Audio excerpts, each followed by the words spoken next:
Assalamualaikum warahmatullahi wabarakatuh. Perkenalkan, kami dari kelompok 11 Indralaya akan menyajikan sebuah video tentang struktur protein. Dengan kelompok kami yang beranggotakan saya Devita Salawati dengan NIM 0609 12 82 12 60 18. Saya Dwi Wahdini dengan NIM 0609 12 82 12 60 27. Saya Piniolam Tioma Pasaribu, NIM 0609 12 82 12 60 41. Saya Desi Aprianti dengan NIM 0609 11 82 12 60 05. Adapun tujuan pembelajaran kali ini ialah mahasiswa mampu menguasai pondasi saintifik materi dogma sentral pada makhluk hidup. Prosedur proyeknya: pertama, bacalah materi mengenai struktur protein. Kedua, gambarkan perbedaan struktur protein. Ketiga, buatlah video pembelajaran mengenai struktur protein. 4. Editlah video tersebut semenarik mungkin. Protein ialah polimer yang tersusun dari asam amino.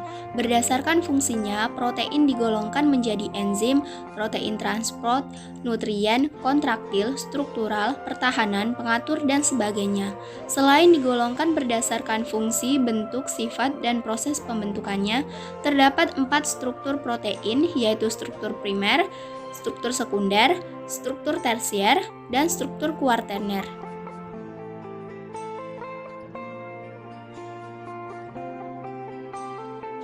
Yang pertama, struktur primer. Struktur primer adalah rantai polipeptida sebuah protein terdiri dari asam-asam amino yang dihubungkan satu sama lain secara kovalen melalui ikatan peptida yang membentuk rantai lurus dan panjang sebagai untaian polipeptida tunggal, seperti pada bagian di bawah. Gugus karboksil alfa terikat pada gugus amino alfa asam amino lain dengan ikatan peptida. Banyak asam amino yang berikatan melalui ikatan peptida membentuk rantai polipeptida yang tidak bercabang atau lurus. Rantai polipeptida mempunyai arah sebab unit penyusun mempunyai ujung yang berbeda, yaitu gugus amino alfa dan gugus karboksil alfa. Bagian yang berulang secara berurutan disebut rantai utama atau backbone, dan bagian variabel membentuk rantai samping.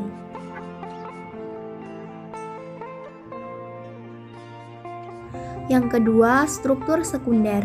Pada struktur sekunder protein, polipeptida terlipat secara berulang dan membentuk pola-pola yang berperan dalam pembentukan protein secara keseluruhan. Struktur sekunder terbentuk karena adanya ikatan hidrogen pada bagian tulang punggung polipeptida atau backbone. Ada 2 struktur sekunder utama, yaitu alpha helix dan beta sheet. Alpha helix berupa pilihan rantai asam amino yang berbentuk seperti spiral.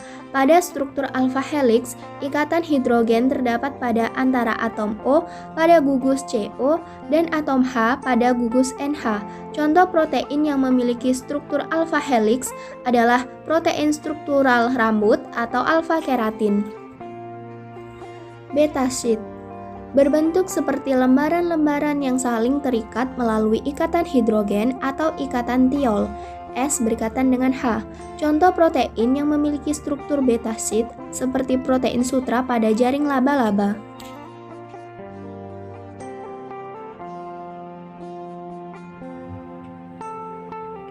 Struktur tersier merupakan struktur yang dibangun oleh struktur primer atau sekunder dan distabilkan oleh interaksi hidrofobik, hidrofilik, jembatan garam, ikatan hidrogen, dan ikatan disulfida atau antar atom S, sehingga strukturnya menjadi kompleks. Protein globular dan protein serabut atau serat atau fiber merupakan contoh struktur tersier. Protein globular merupakan protein yang larut dalam pelarut air dan dapat berdifusi dengan cepat dan bersifat dinamis, di mana seluruh interaksi antar struktur sekunder atau primer tervisualisasi dengan baik. Protein serabut bersifat tidak larut dalam air merupakan molekul serabut panjang dengan rantai polipeptida yang memanjang pada satu sumbu dan tidak berlipat menjadi bentuk globular. Jenis protein ini memiliki peran sebagai penyangga dan sebagai pelindung. Struktur tersier adalah menjelaskan bagaimana seluruh rantai polipeptida melipat sendiri sehingga membentuk struktur 3 dimensi. Pelipatan ini dipengaruhi oleh interaksi antar gugus samping R satu sama lain. Ada beberapa interaksi yang terlibat, yaitu 1. Interaksi ionik terjadi antara gugus samping yang bermuatan positif memiliki gugus NH2 tambahan dan gugus negatif COOH tambahan. 2. Ikatan hidrogen.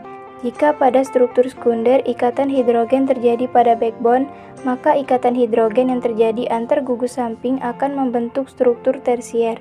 Karena pada gugus samping bisa banyak terdapat gugus seperti OH, COOH, CONH2, atau NH2 yang bisa membentuk ikatan hidrogen. Yang ketiga, gaya dispersi van der Waals. Beberapa asam amino memiliki gugus samping R dengan rantai karbon yang cukup panjang. Nilai dipol yang berfluktuatif dari satu gugus samping dapat membentuk ikatan dengan dipol berlawanan pada gugus samping lain. Yang keempat, jembatan sulfida. Cysteine memiliki gugus samping SH di mana dapat membentuk ikatan sulfida dengan SH pada cysteine lainnya. Ikatan ini berupa ikatan kovalen sehingga lebih kuat dibandingkan ikatan-ikatan lain.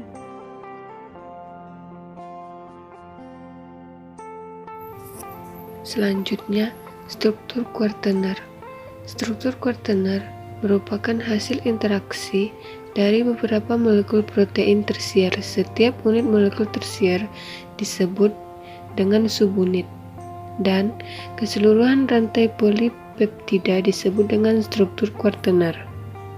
Setiap subunit protein struktur tersier dapat berinteraksi dan saling mempengaruhi satu sama lain. Interaksi tersebut dapat mengubah struktur maupun peran dan fungsinya. Pembentukan struktur kuartener protein menyebabkan bagian nonpolar protein tidak terpapar pada lingkungan yang berair, sehingga protein yang memiliki bagian nonpolar yang panjang dapat larut dalam air. Homoglobin merupakan contoh protein yang membentuk struktur kuartener yang 4 subunit. Beberapa protein menjadi aktif ketika membentuk struktur kuartener, namun ada juga protein yang aktif ketika struktur kuartenernya terdisosiasi menjadi subunitnya. Selain itu, penggolongan protein berdasarkan strukturnya dibagi menjadi 2 kelompok, yakni protein golongan sederhana yang terdiri dari molekul-molekul dan protein gabungan yang terdiri dari protein dan gugus bukan protein. Hemoglobin sendiri merupakan salah satu jenis protein globular yang terdiri atas 2 subunit polipeptida berbentuk alpha helix dan 2 lainnya berbentuk beta C.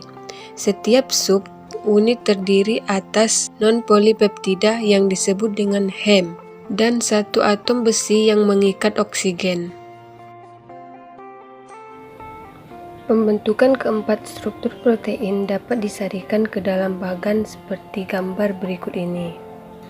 Gambar ini merupakan mekanisme pembentukan struktur tersier dari tahapan yang sederhana. Kesimpulan. Jadi, struktur protein merupakan sebuah struktur biomolekular dari suatu molekul protein. Struktur protein bervariasi dalam hal ukuran dari puluhan hingga ribuan residu.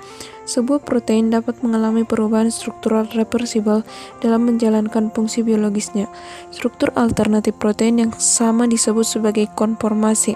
Struktur 3 dimensi protein sangat diperlukan untuk memahami fungsi protein pada tingkat molekul. Protein memegang peranan penting dalam hampir semua proses biologi. Struktur protein terbagi menjadi 4, yaitu struktur primer, sekunder, tersier, dan kuartener. Struktur primer merupakan ikatan-ikatan peptida dari asam amino pembentuk protein tersebut. Struktur sekunder terbentuk dari ikatan hidrogen yang terjadi antara gugus-gugus amina dengan atom hidrogen pada rantai samping asam amino sehingga membentuk lipatan-lipatan, misalnya membentuk alpha helix. Ikatan tersier merupakan gabungan dari ikatan struktur primer dan struktur sekunder. Struktur primer, sekunder, dan tersier umumnya hanya melibatkan satu rantai polipeptida.